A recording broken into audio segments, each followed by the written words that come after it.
Hello नमस्ते happy साउन पन्ध्र सबैलाई। आज चाहिँ खिर खाने दिन हैन, अनि मलाई चाहिँ खिरसँग पुरी तरकारी पनि खान मन लागेको भएर चाहिँ मैले यहाँनिर मजाले पिठो मुछेर राखेको छु हैन। अनि त्यसपछि चना आलुको तरकारी बनाउने भनेर चाहिँ मैले यहाँ यसरी आलु र चनालाई चाहिँ मैले यसरी राखेर चाहिँ अब यसलाई बोइल गर्न राखिदिन्छु म। अनि त्यसपछि मैले ताइचिङ चामल लिएर आएको थिएँ। अब चामल चाहिँ कति हाल्ने के भन्नेमा त्यति धेरै आइडिया छैन है। यति चाहिँ यो भाँडाको एक भाँडाको चाहिँ भिजाएर राखेको छु। अब हेरौँ कति चाहिन्छ। मैले चाहिँ 2.5 लिटर 3 लिटर जति दुधमा बनाउनु लाग्यो। अब कसरी हुन्छ भन्ने मलाई थाहा छैन। अनि म चाहिँ केमा बनाउँछु भन्दाखेरि कुकरमा बनाउँछु है। कुकरमा बनाउँछु। अब हेरौँ सिटी चाहिँ लाउँदिनँ, तर त्यसै कस्तो हुन्छ। र सबभन्दा पहिला चाहिँ म यो बसाल्न राखिदिन्छु। यसलाई सिटी लगाइदिन्छु। यसलाई सिटी लगाइदिएपछि मजाले पछि आलु प्याज टमाटर हालेर एकदम दामी तरकारी बनाउनुपर्छ। अचारमा केही पनि बनाउँदिनँ। यही तरकारी चना तरकारी र आलुसँग खाने हो। यहाँ चाहिँ बिहानैदेखि दुध लिएर आएको थियो होइन, फ्रिजमा राखेको थियो। तताकै चाहिँ आयो, फाटेको त छैन। मैले मजाले हालिदिन्छु।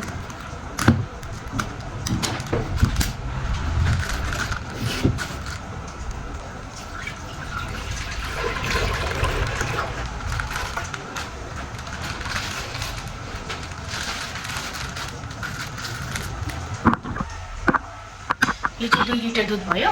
अनि मैले 1 लिटर दुध चाहिँ यहाँ अलिकति तताएर तताइरहने भाँडामा चाहिँ तताएर राखिसकेको छु। यो चाहिँ मैले अलिक पछि चामलसँग हालिसकेपछि चाहिँ हाल्छु कि क्रिमी टेक्सचर बनाउनु। अब चाहिँ मलाई त्यस्तो धेरै खिरको एक्सपर्ट त होइन म होइन। अब सबभन्दा पहिला म यो दुध बसालिदिन्छु यहाँनिर टक्क लगाएर।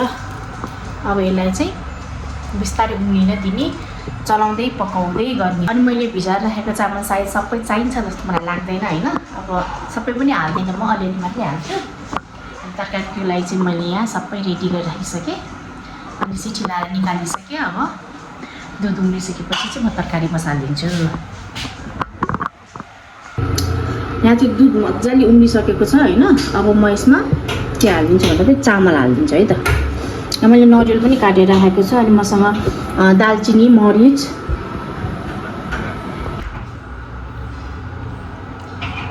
ल यो चामल भयो। म हालिदिन्छु बिस्तारै।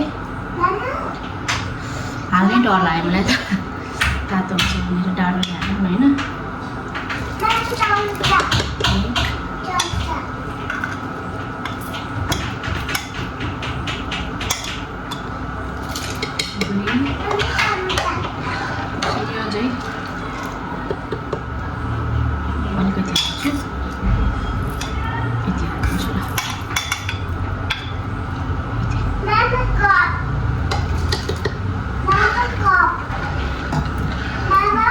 यति चाहिँ मैले हालिनँ है। त्यो हाल्ने बिस्तारै बिस्तारै चलाउँदै हाल्दै गर्ने त होला नि।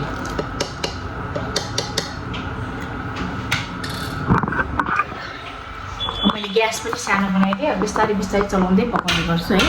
अब म एउटा कराई बसाल्छु, पुरी पनि पकाउन थाल्छु। र पुरी बेल्ने मान्छे रेडी भइसक्यो। यहाँ के गरेको बुने? के भयो? वाउ ल अब म यता कराई बसालेँ, पुरीको लागि पनि रेडी गर्छु।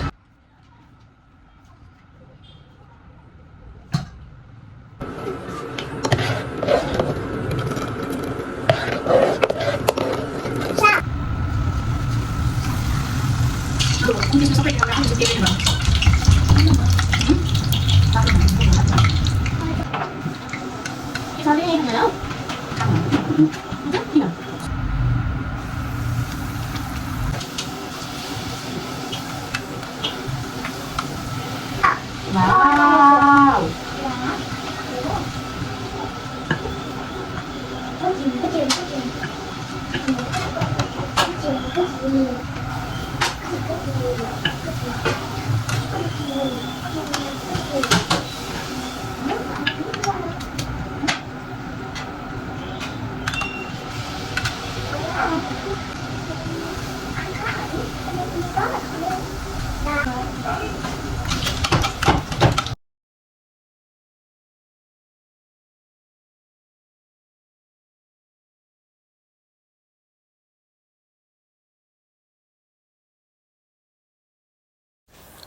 अब यसलाई चाहिँ मैले सानो ग्यास बनाएर होइन सानो बनाएको छु मैले फ्लेम चाहिँ अनि एकदम मजाले बिस्तारै बिस्तारै चलाउ। अनि यहाँ चाहिँ मैले एउटा सानो प्यान बसालेको छु होइन यो मैले युट्युबमा हेरेको थिएँ कि होइन यसले गर्दाखेरि चाहिँ कस्तो राम्रो रातो कलर हुँदो रहेछ म चाहिँ। अनि यो चिनी यसमा हालेर चाहिँ मजाले क्यारामलाइज गरेर पगालेर रातो बनाएर अनि त्यसमा हाल्छु कि। अब चिनी हाल्छु म यसमा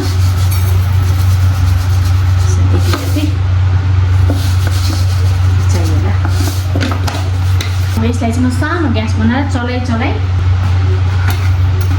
म पानीहरू केही पनि हाल्दिनँ। अनि यहाँ चाहिँ मेरो अर्को दुध छ जुन मैले पछि हाल्छु भनेर राखेको थिएँ नि त।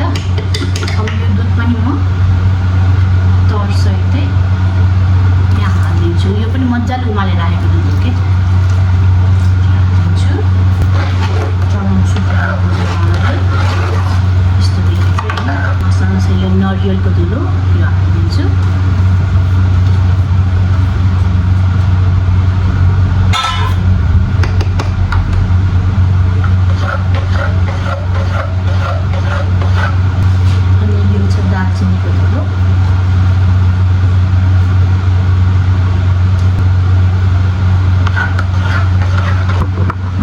मैले अघि बसालेको चिनी थियो नि त्यो चिनी मजाले यस्तो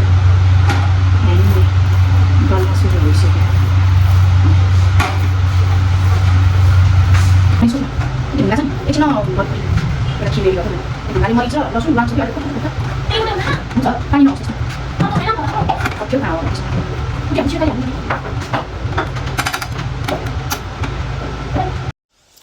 मैले दालचिनी र नरिवलको धुलो चालिसकेको छु। अब यसमा ल्वाङ सुकमेल र मरिचको धुलो हाल्छु होइन। अनि मरिचले चाहिँ एकदम मिठो स्वाद ल्याउँछ नि त थाहा छँदैछ। तर मलाई अरू यो काजु बदाम किसमिसहरू हालेको चाहिँ खासै मन पर्दैन। मलाई प्रायः प्लेन के अरे यो नै मनपर्छ कि खिर नै मनपर्छ। त्यही भएर चाहिँ मैले अरू केही पनि त्यस्तो धेरै हालिनँ। अब यति गएर चाहिँ फेरि एकछिन चलाएर पाक्नु दिने। अब चाहिँ मेरो खिर लगभग पाकि नै सक्यो भन्दा नि हुन्छ है। अनि यहाँ चाहिँ अघिको मेरो त्यो चिनी छ अब यसलाई अझै मैले मजाले पगाल्दैछु कि अब यो मजाले पग्लिसकेपछि चाहिँ नि हालिदिनुपर्छ। अनि एकछिन राखेर खिर पाक्छ।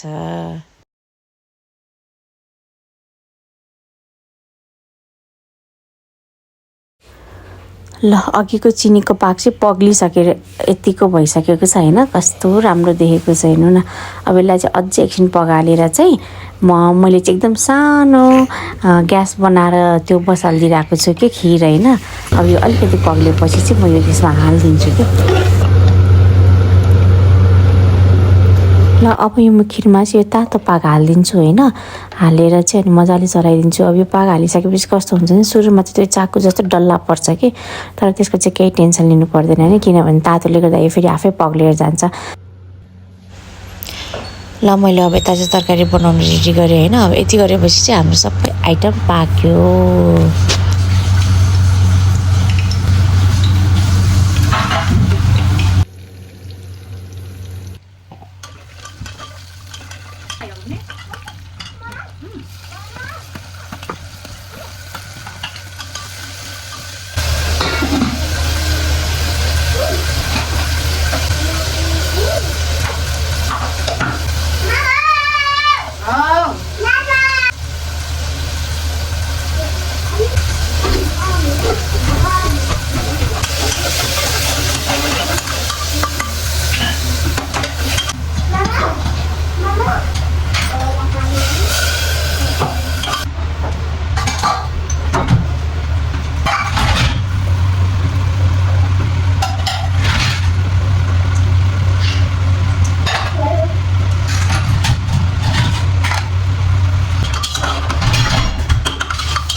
ल मेरो यहाँ साउन 15 स्पेसल चाहिँ सबै यहाँ पुरी पनि मेरो रेडी भइसक्यो। त्यसपछि मेरो यहाँ खिर रेडी भइसक्यो। तरकारी पनि मेरो पाकि नै सक्यो। अब चाहिँ खाना बाँकी छ।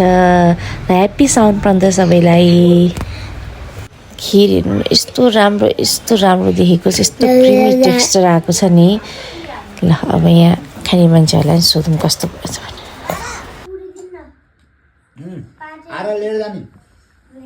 खानु खाइसक्यो यत्रो छ त है बुने दाइले खाएर एउटा कस्तो भएछ बुढो खिर पुरी दामी मिठो भएछ खिर